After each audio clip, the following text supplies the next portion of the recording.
பாஜக கூட்டணியில் பாமகவுக்கு 10 தொகுதிகளானது ஒதுக்கப்படுவதாக அறிவிக்கப்பட்டிருக்கிறது. அது தொடர்பான அண்மை செய்திகளை பார்த்து வருகிறோம். மேலும் விவரங்களை கொடுப்பதற்காக நம்முடைய மற்றொரு செய்தியாளர் ராஜேஷ் இணைப்பில் இருக்கிறார். அவரிடம் பேசலாம். ராஜேஷ், இது தொடர்பான முழு விவரங்கள். அமிர்த், வணக்கம். தற்போது விழுப்புரம் மாவட்டம் தைலாபுரம் தோட்டத்திற்கு பாஜக மாநில தலைவர் அண்ணாமலை வந்திருக்கின்றார். கூட்டணி பேச்சுவார்த்தையிலே உடன்பாடு எட்டப்பட்டிருக்கக்கூடிய நிலையில் இன்னும் சில நிமிடங்களில் 2 கட்சிகளிடையே ஒப்பந்தம் கையொப்பமாக இருக்கின்றது. பாஜக மற்றும் பாமக 2 கட்சிகள் இந்த தேர்தலில் ஒன்றாக இணைந்து அவர்கள் இந்த தேர்தலை எதிர்கொள்ள இருக்கின்றார்கள். பாமக நிறுவனர் ராமதாஸ் அவர்களுடன் பேச்சுவார்த்தை நடத்துவதற்காக தற்போது தைலாபுரம் தோட்டத்திற்கு பாஜக மாநில தலைவர் அண்ணாமலை, அதே போல மத்திய இணையமைச்சர் எல் முருகன் உள்ளிட்ட பாஜக நிர்வாகிகள் பலர் வந்திருக்கின்றார்கள். இந்த கூட்டணி ஒப்பந்தம் பொறுத்தவரையில ஏற்கனவே நேற்றே முடிவாகி இருக்கின்றது. பாஜக மற்றும் பாமக இருவரும் இணைந்து இந்த தேர்தலை சந்திக்க இருக்கின்றார்கள். பாஜக கூட்டணியில் ஏற்கனவே சில கட்சிகளும் இருக்கக்கூடிய நிலையில் புதிதாக பாமகவும் இணைந்திருக்கக்கூடிய நிலையில் தமிழ்நாட்டில் பாஜக தொண்டர்கள் உற்சாகம் அடைந்திருக்கிறார்கள். ஏனென்றால் தங்களுடைய கூட்டணி ஒரு வலுவான கூட்டணியாக மாறியிருக்கிறது என உற்சாகம் அடைந்திருக்கிறார்கள். இந்த கூட்டணியிலே பாமகவிற்கு 10 தொகுதிகள் ஒதுக்கப்பட்டிருப்பதாக தகவல் கிடைத்திருக்கின்றது. 10 தொகுதிகள் தமிழ்நாட்டில் பாமக போட்டியிடும் என்று தகவலாக வெளியாகி இருக்கின்றது. இன்னும் சற்று நேரத்தில் ஒப்பந்தம் கையொப்பமாகி இருக்கின்றது. ஒப்பந்தம் கையொப்பமான பிறகு அதிகாரப்பூர்வ செய்தியாளர் சந்திப்பில் எத்தனை தொகுதிகள் ஒதுக்கப்பட்டிருக்கிறது, எந்தெந்த தொகுதிகள் ஒதுக்கப்பட்டிருக்கிறது என்ற விவரங்கள் வெளியாகும். 2 தினங்களில் பாமக சார்பில் போட்டியிடக்கூடிய வேட்பாளர் பெயர் பட்டியல் வெளியாகும் என்றும் தெரிவிக்கப்பட்டிருக்கிறது. பாமக அதிமுகவுடன் கூட்டணி செல்லுமா அல்லது பாஜகவுடன் கூட்டணி செல்லுமா என்று எதிர்பார்க்கப்பட்ட நிலையில் பாஜகவுடன் கூட்டணி செல்வதாக நேற்றைய தினம் அக்கட்சியினுடைய பொதுச் செயலாளர் வடிவேல் ராவணன் அறிவிப்பு வெளியிட்டிருந்தார்.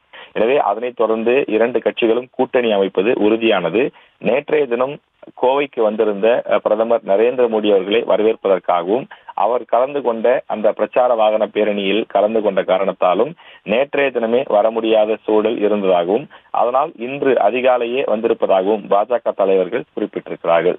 மேலும் இன்று மாலை பிரதமர் நரேந்திர மோடி அவர்கள் கலந்து கொள்ளக்கூடிய பொதுக்கூட்டம் சேலத்திலே நடைபெறுகின்றது. தமிழ்நாட்டில் ஏற்கனவே 3 முறை பிரச்சாரத்திற்காக வந்திருக்கக்கூடிய பிரதமர் நரேந்திர மோடி அவர்கள் இன்றைய தினம் நடைபெறக்கூடிய இந்த பிரச்சார பொதுக்கூட்டம் என்பது மிக முக்கியத்துவம் வாய்ந்த ஒன்றாக பார்க்கப்படுகின்றது. காரணம், சேலத்தில் நடைபெறக்கூடிய இந்த பிரச்சார பொதுக்கூட்டத்தில் தமிழ்நாட்டில் பாஜக கூட்டணியில் இடம்பெற்றிருக்கக்கூடிய அனைத்து தலைவர்களும் மேடை ஏறுகிறார்கள். ஏனென்றால் இந்த மேடையிலே ஏறக்கூடிய தலைவர்கள் என்பது கூட்டணியை உறுதி செய்வதோடு மட்டுமில்லாமல் தங்கள் கட்சிகளை சார்ந்த நிர்வாகிகளுக்கும் தொண்டர்களுக்கும் ஒரு அழைப்பு விடுக்கக்கூடிய வகையிலும் அதாவது இந்த கட்சியில இணைந்திருக்கக்கூடிய நாம் அனைவரும் இணைந்து செயல்பட வேண்டும் என்ற ஒற்றுமையை வெளிப்படுத்தக்கூடிய வகையிலும் அந்த பிரச்சார மேடை என்பது அமையும். அதே போல சேலத்திலிருந்து அந்த பிரச்சார பொதுக்கூட்டம் மிக தீவிரமாக பிரச்சாரத்தை தொடங்க இருக்கிறார்கள் என்பதையும் நாம் புரிந்து கொள்ளலாம். பிரதமர் நரேந்திர மோடி அவர்கள் ஏற்கனவே கன்னியாகுமரி, கோவை ஆகிய இடங்களில் பிரச்சார பொதுக்கூட்டங்களில் பங்கேற்றிருக்கிறார். ஏற்கனவே சென்னை, அதே போல திருநெல்வேலி, பல்லடம் ஆகிய இடங்களிலும் பிரச்சார பொதுக்கூட்டங்களில் பங்கேற்றிருக்கிறார். தேர்தல் தேதி அறிவிக்கப்பட்டு எந்தெந்த கட்சிகளுடன் யார் யார் கூட்டணி அமைக்கிறார்கள் என்ற முழு வடிவமும் கிடைக்கப்பட்டிருக்கக்கூடிய சூழ்நிலையில் பாஜக பாமக இணைந்திருக்கக்கூடிய இந்த நிகழ்வை 2 கட்சிகளை சார்ந்தவர்களும் தொடர்ந்து வரவேற்று கொண்டாடி வருகிறார்கள். குறிப்பாக பாஜக கூட்டணியில் இடம்பெற்றிருக்கக்கூடிய பாட்டாளி மக்கள் கட்சிக்கு 10 தொகுதிகள் ஒதுக்கப்பட்டிருக்கிறது. 10 தொகுதிகள் என்பது பாமக இதுவரை இல்லாத வகையில் மிக அதிகமாக ஒரு கூட்டணியில பெறக்கூடிய ஒரு அதிகமான ஒரு எண்ணிக்கையாக பார்க்கப்படுகின்றது. காரணம், 1996க்கு பிறகு பாமக அதிகமான எண்ணிக்கையிலே போட்டியிடக்கூடிய ஒரு முக்கியமான ஒரு தேர்தலாக அந்த கட்சியினர் இதனை பார்க்கின்றார்கள். காரணம், 1906க்கு பிறகு பாமக இது போன்று அதிக எண்ணிக்கையில் போட்டியிட்டது கிடையாது. காரணம், மற்ற அந்த கூட்டணிகளுக்கு செல்லும் போது கிடைத்த வாய்ப்புகள் என்பதெல்லாம் 1998 5 இடங்களில் போட்டியிட்டார்கள், 4 இடங்களில் வெற்றி பெற்றிருந்தார்கள். அதே போல 1999 நாடாளுமன்ற தேர்தலில் பாமக 7 இடங்களில் போட்டியிட்டு 5 இடங்களில் வெற்றி பெற்றிருந்தார்கள்.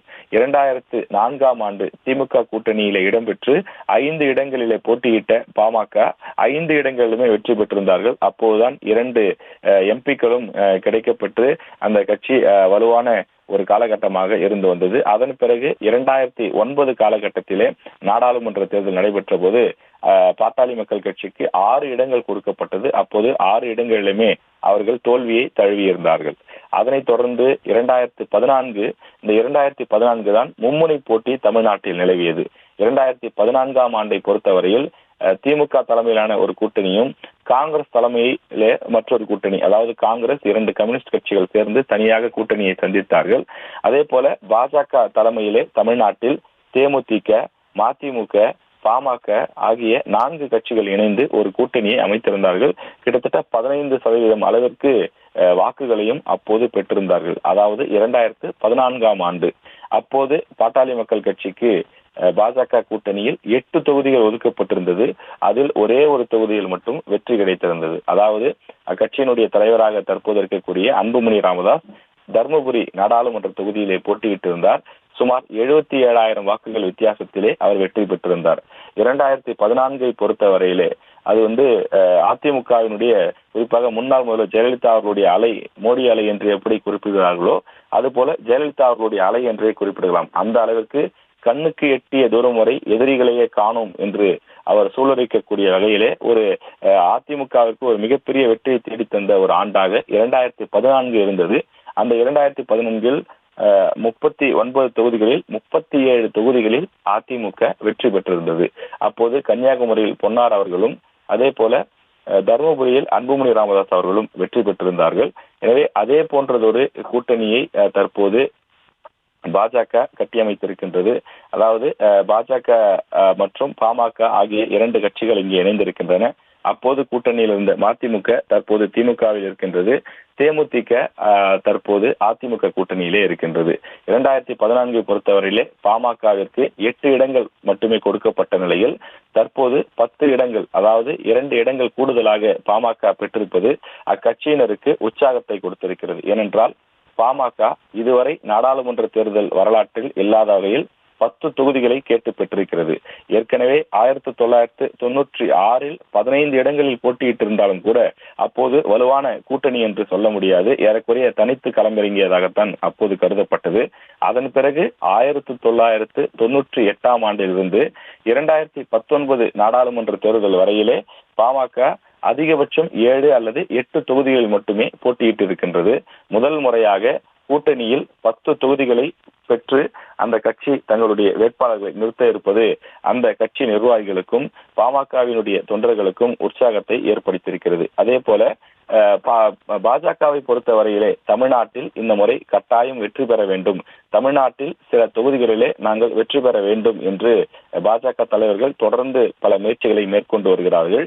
தமிழ்நாட்டை பொறுத்தவரையிலே கடந்த ஓராண்டுக்கும் மேலாக குறிப்பிட்ட சில தொகுதிகளை தேர்வு செய்து அங்கே யார் வேட்பாளர், உதாரணத்திற்கு திருநெல்வேலி எடுத்துக்கொண்டால் நயினார் நாகேந்திரன், அதே போல கோவையிலும் சில முக்கிய கேண்டிடேட்ஸ் அங்கே இருக்கிறார்கள். அதிலே சிலரை தேர்வு செய்து தேர்தல் பணிகளை பார்க்க சொல்லியிருக்கிறார்கள். எனவே குறிப்பிட்ட சில தொகுதிகளில் குறிப்பாக பாஜகவிற்கு ஆதரவு அதிகமாக இருக்கிறது என அவர்கள் கருதக்கூடிய தொகுதிகளில் தொடர்ந்து களப்பணியை ஆற்றி வருகிறார்கள். இந்த முறை பாஜக தமிழ்நாட்டில் கட்டாயம் சில இடங்களில் வெற்றி பெற வேண்டும் என அவர்கள் தீவிர முனைப்பு காட்டி வருகிறார்கள்.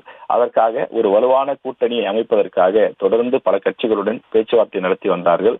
அந்த வகையில் ஏற்கனவே புதிய நீதி கட்சி, அதே போல ஐஜேகே உள்ளிட்ட சில சிறிய கட்சிகளையும் அவர்கள் உள்ளே இழுத்து தொடர்ந்து பிரச்சாரத்தில் ஈடுபட்டு வந்தார்கள். சமீபத்தில் சரத்குமார் தன்னுடைய முழு கட்சியையே கொண்டு வந்து பாஜகவில் இணைத்தது ஒரு பெரும் வரவேற்பை அந்த கட்சியினருக்கு உற்சாகத்தை கொடுத்தது. அதனைத் தொடர்ந்து தமிழ்நாட்டில் இன்னும் சில கட்சிகளை உள்ளே சேர்த்து கூட்டணியை வலுவாக்க வேண்டும் என முயற்சி மேற்கொண்டு வந்தார்கள். அந்த வகையில்தான் அதிமுகவுடன் பாமக கூட்டணி செல்லும் என எதிர்பார்க்கப்பட்ட நிலையில் நேற்று வரை கூட பேச்சு அந்த வகையில் இருந்தது. ஆனால் கடைசி நேரத்தில் கூட்டணியை பேசி முடித்து பாஜகவினர் தற்போது பாமகவினரை கூட்டணிக்கு உள்ளே அழைத்து வந்திருக்கிறார்கள். விழுப்புரம் மாவட்டத்தில் இருக்கக்கூடிய தைலாபுரம் தோட்டத்தில் தற்போது இந்த சந்திப்பு நடைபெற்று வருகிறது. பாஜக மற்றும் பாமக நிர்வாகிகள் அமர்ந்து தற்போது பேசி வருகிறார்கள். குறிப்பாக நிர்வாகிகள் என்பதை விட 2 கட்சிகளை சார்ந்த தலைவர்கள் அமர்ந்து பேசி வருகிறார்கள். பாமக நிறுவனர் ராமதாஸ் இருக்கிறார். அவருக்கு அருகிலே பாமகவினுடைய தலைவராக இருக்கக்கூடிய அன்புமணி ராமதாஸ் இருக்கிறார். அக்கட்சியினுடைய சட்டமன்ற உறுப்பினர்கள் சிலர் இருக்கிறார்கள். அக்கட்சியின் முன்னாள் மத்திய அமைச்சர் உள்ளிட்ட முக்கியமான நிர்வாகிகள் இருக்கிறார்கள். அதே போல எதிர்புறத்திலே பாஜகவினுடைய மாநில தலைவராக இருக்கக்கூடிய அண்ணாமலை அவர்களும், மத்திய இணையமைச்சர் எல் முருகன் அவர்களும், மற்ற முக்கியமான நிர்வாகிகள் 2 கட்சிகள் சார்பிலும் அந்த அறையில இருக்கிறார்கள். அவர்கள் அமர்ந்து இந்த தொகுதி பங்கீடு, தேர்தலில் எப்படி இணைந்து பணியாற்றுவது, தேர்தலில் எந்தெந்த பகுதிகளில் வெற்றிக்கு என்னென்ன மாதிரியாக சூத்திரம் அமைப்பது உள்ளிட்ட சில விஷயங்கள் குறித்து அவர்கள் பேசி வருகிறார்கள். மிக முக்கியமாக இன்று மாலை சேலத்தில் நடைபெறக்கூடிய பொதுக்கூட்டத்தில் பங்கேற்பது, சேலத்தில் நடைபெறக்கூடிய பொதுக்கூட்டத்தில் பங்கேற்கக்கூடிய அந்த தலைவர்களுக்கு தேவையான அந்த ஏற்பாடுகள், அதே போல அங்கு பேனர் அமைப்பது போன்றவையெல்லாம் சேலத்தில் ஒரு புறம் பிரம்மாண்டமாக நடைபெற்று வருகின்றது. இன்று மாலை பாமக சேலத்தில் நடைபெறக்கூடிய பொதுக்கூட்டத்தில் மேடையேறக்கூடிய காரணத்தால் ராமதாஸ் மற்றும் அன்புமணி ராமதாஸ் ஆகிய இருவரும் மேடையிலே அமர்ந்திருப்பார்கள் என்ற காரணத்தால் பாட்டாளி மக்கள் கட்சியை சார்ந்தவர்கள் அந்த நிகழ்ச்சி நடைபெறக்கூடிய இடத்திற்கு திரண்டு வர வேண்டும் எனவும் அக்கட்சி சார்பில் அழைப்பு விடுக்கப்பட்டிருக்கிறது. செய்திகளை உடனுக்குடனும் துல்லியமாகவும் தெரிந்து கொள்ள சப்ஸ்கிரைப் பண்ணுங்க.